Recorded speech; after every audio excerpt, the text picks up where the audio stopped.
ഇങ്ങനെയൊരു വീഡിയോ ചെയ്യാൻ തീരുമാനിച്ചത് കേരളം വല്ലാതെ വിറങ്ങലിച്ച് നിൽക്കുന്ന ഒരന്തരീക്ഷമാണ്.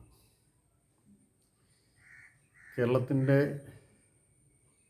വടക്കൻ ജില്ലയായ വയനാട് ചൂരൽമല എന്ന് പറയുന്ന പ്രദേശത്ത് ഉരുളുപൊട്ടുകയും ആ ഉരുളുപൊട്ടിയതിൻ്റെ ദുരന്തം നാം കണ്ടും കേട്ടും മനസ്സ് മരവിച്ച് നിൽക്കുന്ന ഒരു സാഹചര്യമാണ്. മനസ്സ് മരവിച്ചു എന്ന് പറയുന്നത്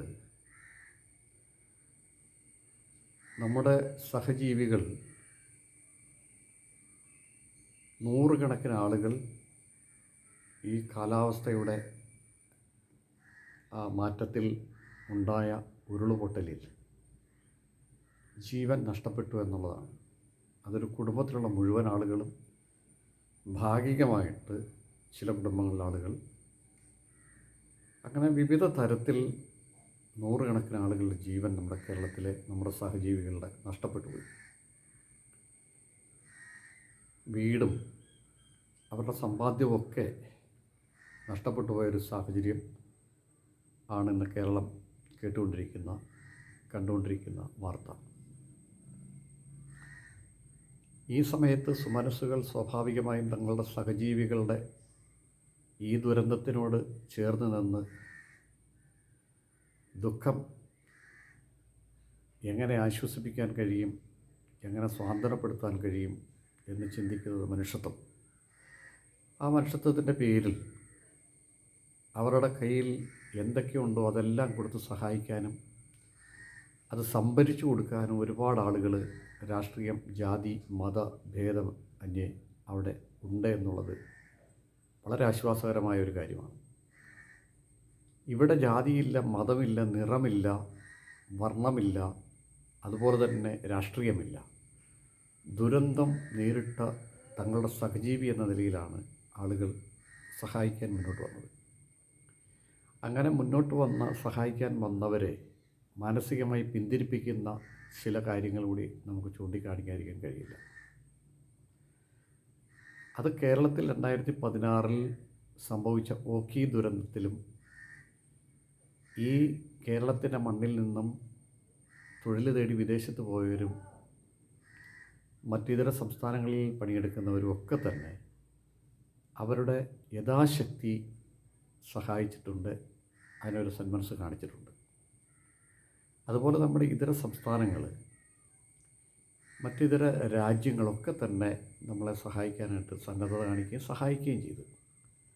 അങ്ങനെ സഹായിച്ചപ്പോൾ അത് യഥാർത്ഥത്തിൽ ഇതിൻ്റെ ഇരകളാക്കപ്പെട്ടവർക്ക് ഇതിൻ്റെ ആനുകൂല്യം കിട്ടിയില്ല എന്ന് പറയുന്ന ഒരു ദുരന്ത സംശയം കേരളത്തിൻ്റെ മണ്ണിൽ ഇപ്പോഴും നിൽക്കുന്നു. അങ്ങനെ നിൽക്കുന്നതുകൊണ്ടാണ് പിന്നീടുണ്ടായിട്ടുള്ള നിപ്പ എന്ന് പറയുന്ന ദുരന്തം, അതുപോലെ തന്നെ കേരളത്തെ ആകെ പിടിച്ചുലച്ച ഒരു മഹാദുരന്തമായിരുന്നു പ്രളയത്തിൻ്റെ രൂപത്തിൽ പ്രകൃതി കലിതുള്ളിയ ആ പ്രളയം.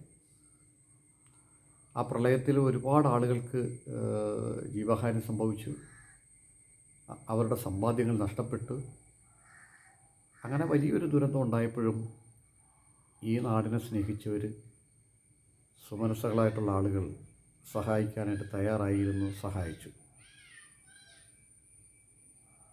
അതുപോലെ തന്നെ മലപ്പുറം ജില്ലയിലെ കവളപ്പാറയിലുണ്ടായ അപകടം, ആ ദുരന്തത്തിനും, അങ്ങനെ ഏത് തരത്തിൽ കേരളത്തിൽ ഒരു ദുരന്തം ഉണ്ടായിട്ടുണ്ടോ അപ്പോഴൊക്കെ തന്നെ ഈ കേരളത്തിലെ നല്ലവരായിട്ടുള്ള ആളുകൾ സഹായഹസ്തവുമായിട്ട് വന്നിട്ടുണ്ടെന്നുള്ളത് നമുക്ക് വിസ്മരിക്കാൻ പാടില്ല. ഇപ്പോൾ നമുക്ക് കേരളത്തിൽ 2024 ഇപ്പോൾ ഈ കഴിഞ്ഞ ദിവസങ്ങളിലായിട്ട് ഉണ്ടായ ശക്തമായ മഴയും കാറ്റും മൂലം ഉരുൾപൊട്ടലുണ്ടായി.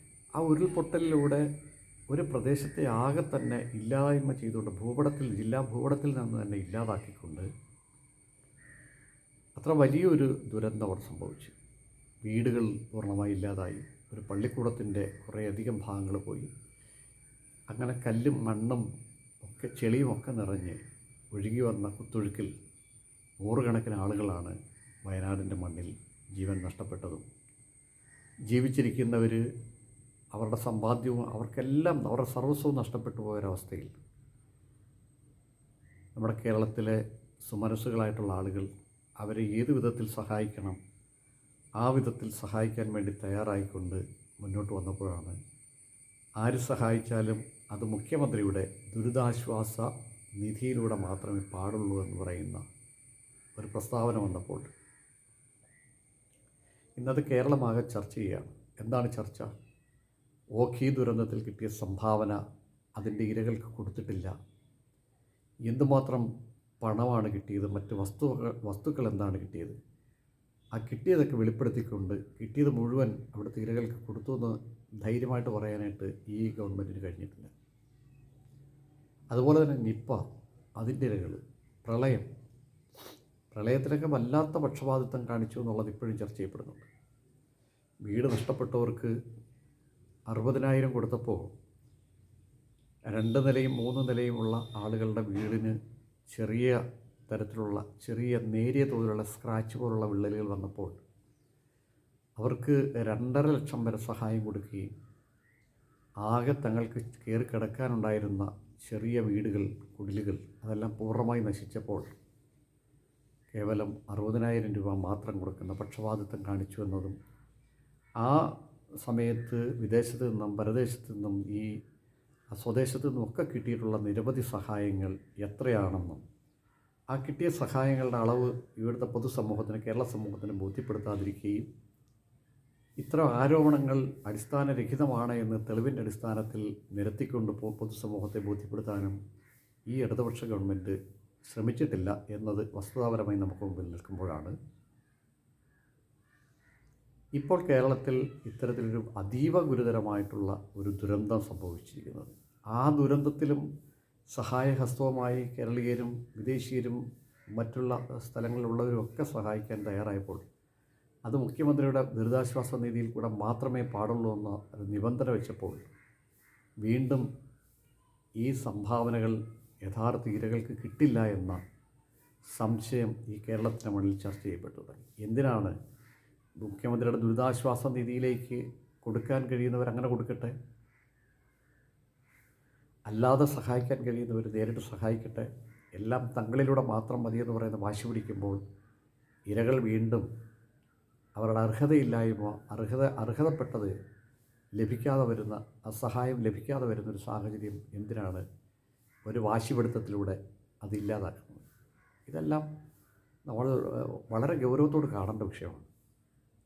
ഒരു ദുരന്തം വന്നാൽ പോലും ആ ദുരന്തത്തിൽ പോലും രാഷ്ട്രീയവും മതവും ജാതിയും കാണുക, അതിൽ കൃത്യമായ വേർതിരിവും വകതിരിവും കാണിക്കുക.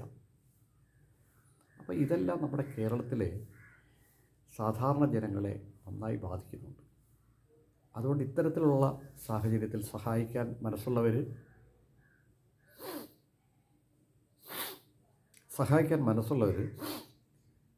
അവർ സഹായിക്കട്ടെ. ആരെയാണോ സഹായിക്കാൻ കഴിയുന്നത്, നേരിട്ട് സഹായിക്കാൻ കഴിയുന്നെങ്കിൽ അവർ സഹായിക്കട്ടെ എന്നല്ലേ ഗവൺമെൻറ് വിചാരിക്കേണ്ടത്?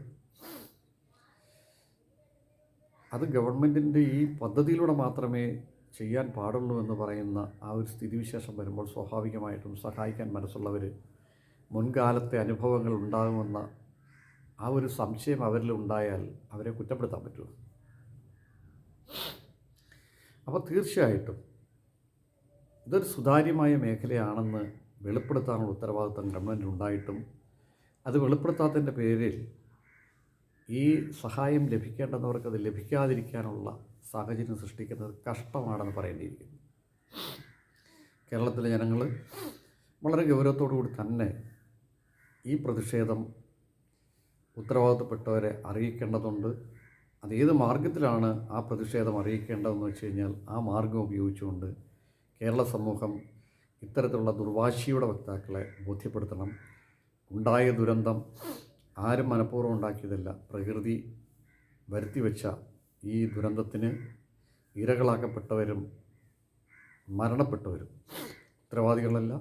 അവരെ ഈ ജീവിച്ചിരിക്കുന്നവരെ എല്ലാം നഷ്ടപ്പെട്ടവർക്ക് എല്ലാം നൽകിക്കൊണ്ട് അവരെ പരിരക്ഷിക്കുന്നതിന് വേണ്ടിയിട്ടുള്ള ഒരു സമീപനം ഗവൺമെൻറ്റിൻ്റെ ഭാഗത്തുണ്ടാകണം. കാണാനുള്ള മണ്ണിനിടയിലുള്ള ആരുടെയെങ്കിലും ജീവനറ്റ ശരീരമുണ്ടെങ്കിൽ അത് മുഴുവനും കിട്ടിയെന്ന് ഈ പൊതുസമൂഹത്തിനെ ബോധ്യപ്പെടുത്തുന്ന തരത്തിലുള്ള ഇടപെടലുകളും ഉണ്ടാകണം. അത്തരം ഇടപെടലുകളില്ല എന്ന് പറയുന്നില്ല. അത്തരം ഊർജിതമായിട്ടുള്ള പിന്നെ പ്രവർത്തനമാണ് അവിടെ നടക്കുന്നതെന്നുള്ള കാര്യത്തിൽ സംശയമൊന്നുമില്ല. പക്ഷേ ഇതെല്ലാം സുതാര്യമായി തന്നെ കൈകാര്യം ചെയ്തുവെന്ന് ഇവിടുത്തെ പൊതുസമൂഹത്തിന് ഇനിയെങ്കിലും ബോധ്യപ്പെടുത്തേണ്ടതുണ്ട്. അതുകൊണ്ട് ഇത്തരത്തിലുള്ള ദുർവാശിക്ക് പകരം സഹായം കിട്ടേണ്ടവർക്ക് സഹായം കിട്ടട്ടെ.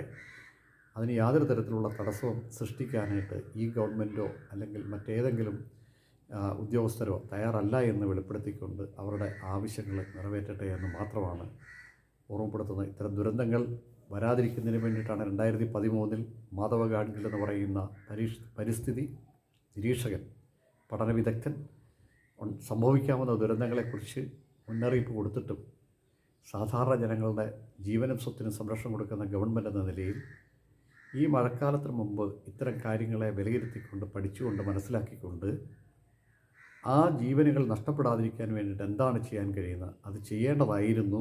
അതൊരു വലിയ പോരായ്മ തന്നെയാണ്, അത് പറയാതിരിക്കാൻ കഴിയില്ല. വരും കാലങ്ങളിലെങ്കിലും ഈ ആശ്രയമില്ലാത്ത സാധാരണക്കാരായിട്ടുള്ള ആളുകളുടെ ജീവനും സ്വത്തിനും വേണ്ടത്ര പരിഗണനയും കൊടുത്തുകൊണ്ട് ഈ ദുരന്തങ്ങൾ ഉണ്ടാകാൻ സാധ്യതയുള്ള പ്രദേശങ്ങളിൽ അതിനാവശ്യമായിട്ടുള്ള സംരക്ഷണ വലയം ഒരുക്കണമെന്ന് മാത്രം പറഞ്ഞുകൊണ്ട് നിർത്തുന്നു.